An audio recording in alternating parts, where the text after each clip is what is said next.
Hello dear students of class 12th, welcome back. Some more questions based on chapter 3 matrices. तो first question हमें दिया गया यहाँ पर कि इफ A इक्वल्स टू एक मैट्रिक्स 2/2 की whose entries are alpha 0 1 1 and B is a matrix 1 0 5 1 entries, find the values of alpha for which A square equals to B। Question देखने में इजी लग रहा है कि एक हमें यहाँ पे A स्क्वायर फाइंड करना होगा, उसको कंपेयर कर देंगे B से और यहाँ से अल्फा की वैल्यू हम फाइंड कर लेंगे। लेकिन मैं बता दूँ, जितना ये ईजी लग रहा है उसमें चीज़ों को समझने के लिए उतना ही ज़्यादा काम होगा। तो चलिए क्वेश्चन को अटेम्प्ट करते हैं, फिर पता चलेगा कहाँ चीज़ें समझनी जरूरी थी, किस तरह का ये नया क्वेश्चन है। तो देखते हैं, सबसे पहले में फाइंड करना है ए स्क्वायर। तो ए स्क्वायर बेसिकली ए इंटू ए से फाइंड होगा। तो हमने यहाँ पे ए लिख देना है, alpha 0 1 1 multiplied with A alpha 0 1 1 and let's find the product of the two matrices. We'll get A square, first row first column, so we'll get alpha square, first row first column, alpha square, first row second column 0 0, second row first column alpha plus 1, second row second column 1. So we have got A square. Now compare A square with B, so we'll get alpha square 0 alpha plus 1 1 equals to 1 0 5 1. Now I'm comparing A11 with A11, so we are getting alpha square equals to 1, which means alpha is equal to plus or minus 1. Now if I compare A21 to A21, so we'll get alpha equals to 4। यहाँ पे alpha की दो values मिल रही हैं, एक alpha मिल रहा है plus minus 1 और एक अल्फ़ा मिल रहा है 4। अगर हम 1 रखते हैं तो यहाँ पर 5 नहीं आना है, और अगर हम 4 रखते हैं तो यहाँ पर 16 आ जाएगा। यानी कि इस क्वेश्चन में हम ये कंक्लूड कर सकते हैं, there is no value of alpha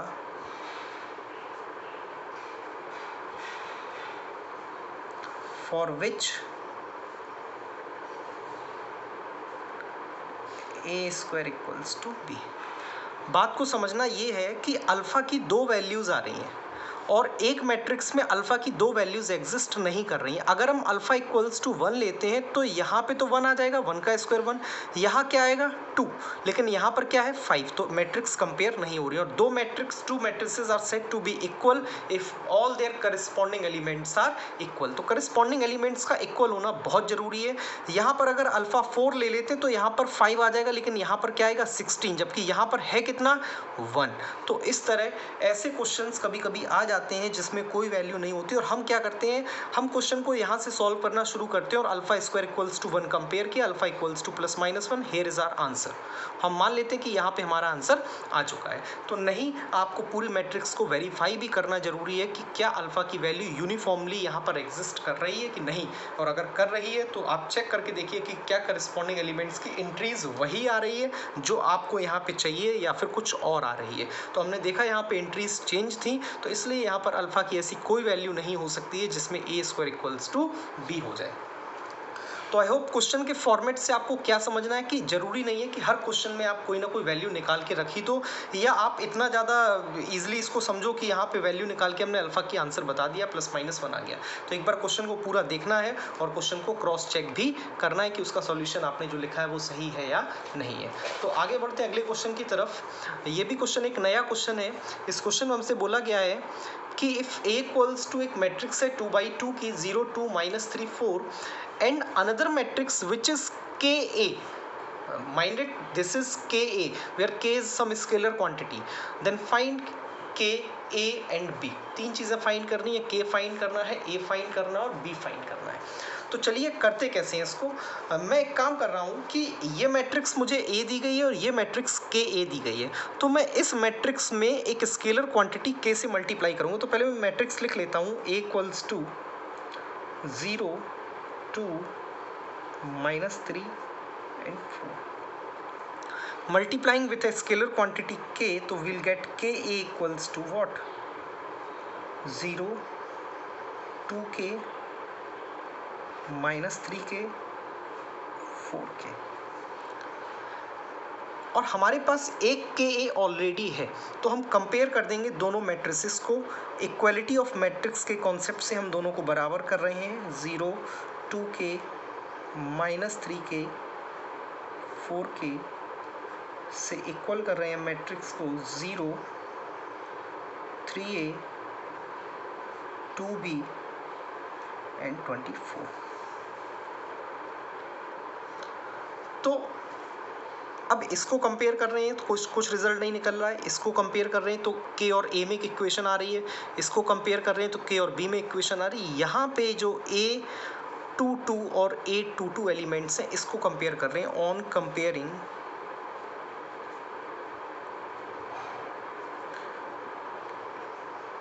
A22 तो हमें क्या मिल रहा है? 4k equals to 24। तो k इक्वल्स टू कितना मिला हमें? 6। अब k की वैल्यू यहाँ पे आप रख दीजिए 6। तो आपको यहाँ पे जब आप k 6 रख रहे हैं तो यहाँ कितना बना? 12। यहाँ कितना बना? 12। और ये किससे कंपेयर होगा? 3a से। तो a कितना मिल रहा है आपको? 4। फिर आपने इस k की वैल्यू 6 को यहाँ पे रख दिया तो -18 हो गया यहाँ पे। और ये किससे कंपेयर होगा? 2b से। तो b कितना आया? -9। तो यहाँ पे आपने k, a और b की वैल्यूज़ बता दी हैं। ये भी एक नए टाइप का क्वेश्चन था, एक MCQ हो सकता है ये एक नंबर के लिए अच्छा क्वेश्चन है। तो आगे बढ़ते हैं अगले क्वेश्चन में। तो हम टाइप ऑफ क्वेश्चन देख रहे हैं, क्वेश्चन कितने टाइप से वेरी कर सकता है, कैसे कैसे पूछा जा सकता है। देखिए मैं आपको एक चीज़ बहुत क्लियर बता दूं कि मैट्रिक्स में लॉन्ग आंसर्स जो है वो ज़्यादातर एक ही पैटर्न में आ जाते हैं। जैसे कि आपको इन्वर्स फाइंड करना है एलिमेंट्री ट्रांसफॉर्मेशन के थ्रू, आपको एक मैट्रिक्स दी गई होगी स्क्वायर मैट्रिक्स, और आपसे कहा गया होगा find a² - 5a + 3i something like that. जो वेरिएशन मिलेगा वो आपको शॉर्ट आंसर्स और वेरी शॉर्ट आंसर्स में मिलेगा। तो वेरिएशन यहाँ पे है 6 नंबर वाले क्वेश्चंस में ज़्यादा वेरिएशन नहीं मिलता है। तो अगले क्वेश्चन की तरफ आते हैं। अगला क्वेश्चन हमसे कहा गया कि if a equals to एक matrix and i equals basic obviously this is an identity matrix, find lambda and mu so that a² equals to lambda a plus mu i। तो चलिए एक काम करते हैं, जो एक्सप्रेशन दी गई उस एक्सप्रेशन के अकॉर्डिंग काम करते हैं। सबसे पहले हम निकालते हैं a²। तो a² निकालने के लिए हमें a इंटू a करना पड़ेगा। तो मैं डायरेक्ट दोनों मैट्रिक्स को लिख लेता हूँ। 2 3 1 2 एंड 2 3 1 2। पहली रो पहला कॉलम करते हैं, 2 2 ज़ा 4 + 3 7। पहली रो दूसरा कॉलम करते हैं, 2 3 ज़ा 6 और 6 12।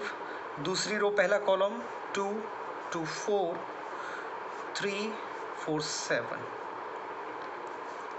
नो एक्सप्रेशन क्या कह रही है कि a² इक्वल्स टू, a² हमारे पास है 7 12 4 7 इक्वल्स टू लैम्डा a, यानी a में लैम्डा का मल्टीप्लाई करना है तो मल्टीप्लाई कर दे रहे हैं हम यहाँ पर। 2 lambda 3 lambda lambda and 2 lambda plus mu times of i में हम म्यू का मल्टीप्लाई कर दे रहे हैं, म्यू 0 0 म्यू। और इन दोनों मैट्रिक्स के करस्पॉन्डिंग एलिमेंट्स को हम ऐड कर दे रहे हैं। तो हमें यहाँ पे मिला 2 लैम्डा प्लस म्यू,